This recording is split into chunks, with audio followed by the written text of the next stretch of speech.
সেদিন যে ডুমুরগুলো বেঁচে গিয়েছিল সেইগুলো দেখো আজকে কেটে নিয়েছি এভাবে গোল গোল করে। আর সেদিন তো করেছিলাম ঝুরি ঝুরি করে। আর সঙ্গে কয়েকটা এরকম ছোট ছোট আলু দিয়েছি, পেঁয়াজ দিয়েছি, কাঁচামরিচ দিয়ে এখানে হলুদ আর লবণ দিয়ে মেখে রেখে দিয়েছি। সেদিনের ভাজিটা না খুব মজা লেগেছিল। আজকে আবার এইভাবে ভাজি করব। এদিকে হচ্ছে ভাত, ভাতের বলক চলে আসছে, কিছুক্ষণ পরেই ভাতের মারটা ঢেলে ফেলবো। এখন আপাতত চুলাটা অফ করে রাখি আর ঢাকনাটা দিয়ে রাখি, তাহলে চুলার গরমে যতটুকু ভাত হওয়ার বাকি আছে হয়ে যাবে। তো ভাজি ওদিকে হতে থাকুক। আর ওর বাবাকে পাঠিয়েছি বাজারে, ফ্রিজ তো এতদিন নষ্ট ছিল, তো পরশুদিন ফ্রিজটা ঠিক করা হয়েছে।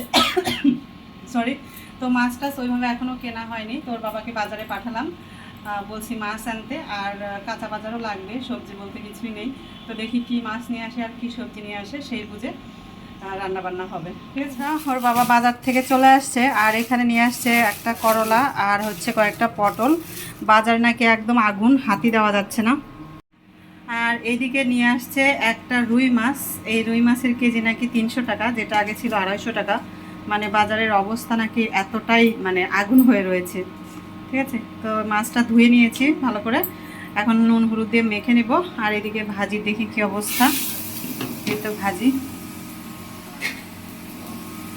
ভাজি হয়ে গেছে, ভাজি এখন নামিয়ে ফেলবো।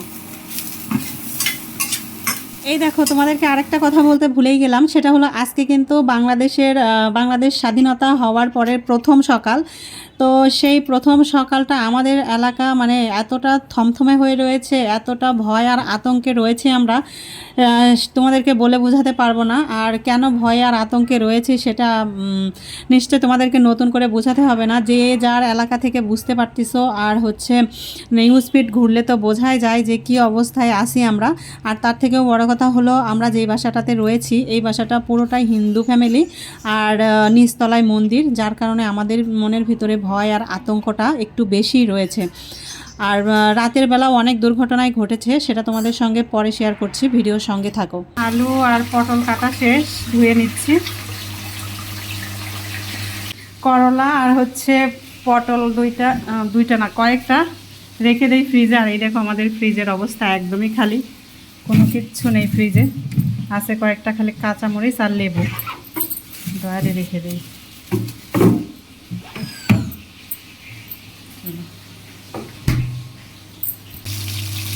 ছেলের অনেক ক্ষুধা লেগেছে, তো ছেলেকে একটা মাছ ভাজা দিয়ে ভাত খেতে দিব। একটুখানি ভাত নিয়েছি, চলো আগে ছেলেকে দিয়ে আসি। তাই না অর্পণ, এখানে বসে হাতে এসো, যাও হাতে আসো। এক রাউন্ডের মাছ ভাজা শেষ, আরেক রাউন্ডের মাছ ভাজা দিয়ে দিলাম।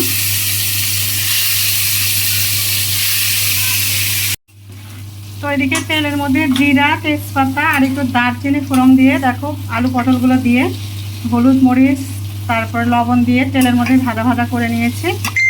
হ্যাঁ, এখন দিয়ে দিব জল। তো চলো, তরকারিটা ফুটে গেছে, এবার এই যে ভেজে রাখা মাছগুলো দিয়ে দিলাম।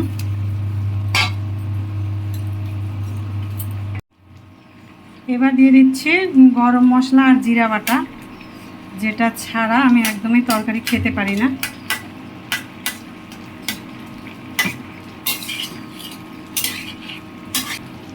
করে দিলাম।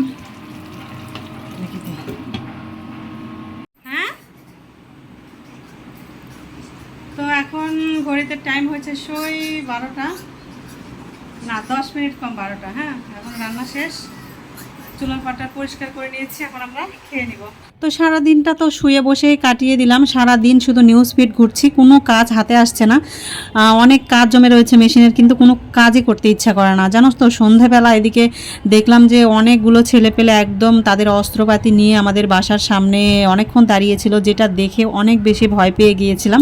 ভাবছিলাম এই তো এখনই বুঝে আমাদের বাসার ভিতরে হামলা করবে। তো অনেকটাই ভয়ে ছিলাম। তারপরে এখন রাতের 10টার মতো বাজে, কি যেন ছিনতাইকারী না কারা যেন এসেছে। তো এখন পুরো এলাকাবাসী একদম জেগে উঠেছে, মসজিদে মাইকিং করেছে যে সবাই একত্রিত হয়ে আমরা সবাই মিলে মিছিলে নামবো। তো দেখো সবাই মিলে মিছিলে নেমে পড়েছে, এখানে হিন্দু মুসলমান তারপরে হচ্ছে ছেলে মেয়ে সবাই মিলে মিছিল করছে, যেটা দেখে অনেকটাই একটু স্বস্তি পাচ্ছিলাম। তো আমরা ভাবছিলাম যে সারা রাত যে আমাদের কি হবে না হবে সেটা নিয়ে প্রচুর দুশ্চিন্তায় ছিলাম, এই করতে করতে সারা রাত ঘুমাতেই পারিনি।